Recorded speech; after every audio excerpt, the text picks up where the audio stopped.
An offer of £200 million is a life-altering sum.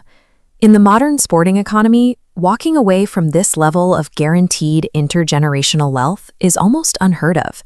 We operate in an era of pure mercenary logic. High-value assets are expected to maximize their earnings over the shortest possible window, migrating between organizations the moment a higher payout is authorized. When this offer arrived from the Middle East, Bruno Fernandes rejected it. He chose to remain the anchor for Manchester United, a legacy institution currently weathering its most volatile structural transition in decades. Decoding a financial decision that defies standard economic gravity requires us to look past the contract. We have to analyze the specific psychological programming that dictates how he evaluates risk. At this level of performance, decision-making is rarely about the money itself.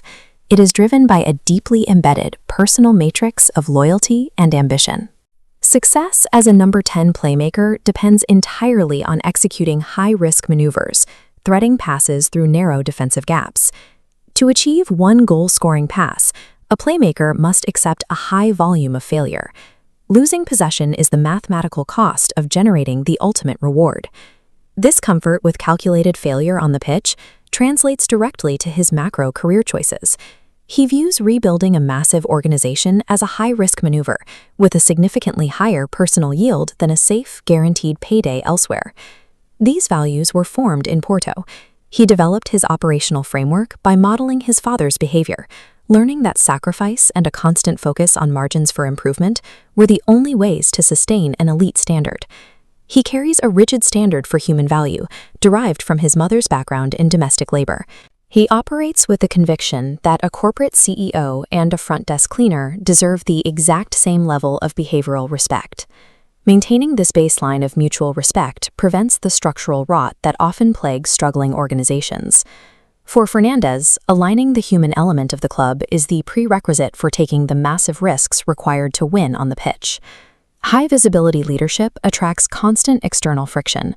In a turnaround environment, hostile narratives are frequently deployed to undermine the leader's authority.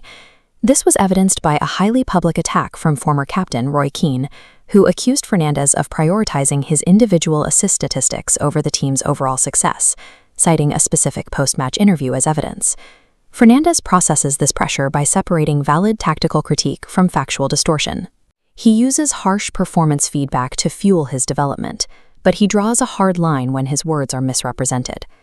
The actual audio evidence revealed the opposite of the media narrative. Fernandes was engaged in intense self-criticism, arguing that he should have passed to a teammate in a better position instead of taking a low-percentage shot himself. He protects his internal environment through aggressive boundary setting. He has instructed his family to remain completely silent in the face of media attacks, ensuring that toxic external feedback never penetrates his inner circle. Guarding a team's internal truth from external falsehoods is a critical requirement for any leader attempting to steer a massive institution through a period of transition. This brings us back to the core question: why stay anchored to an organization during a cycle of management changes and inconsistent results? This timeline projects the path of a multi-year organizational rebuild. Successfully navigating this trajectory requires a leader who can tolerate short-term instability while the new architectural foundation is being laid.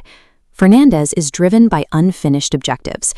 He is committed to restoring Manchester United's status as a dominant force and achieving world-class success with the Portuguese national team. Accepting the captaincy of a struggling institution means assuming total responsibility for its failures. It is a psychological burden that only elite operators are willing to shoulder. Anchoring a massive institution during a period of structural chaos provides a level of legacy equity that joining a stable, winning side cannot match. Now, evaluate your own professional choices. We live in a culture that rewards the mercenary, the person who leaves for a higher valuation the moment a challenge becomes difficult. Consider your own operational matrix. At what price point do you abandon your core values?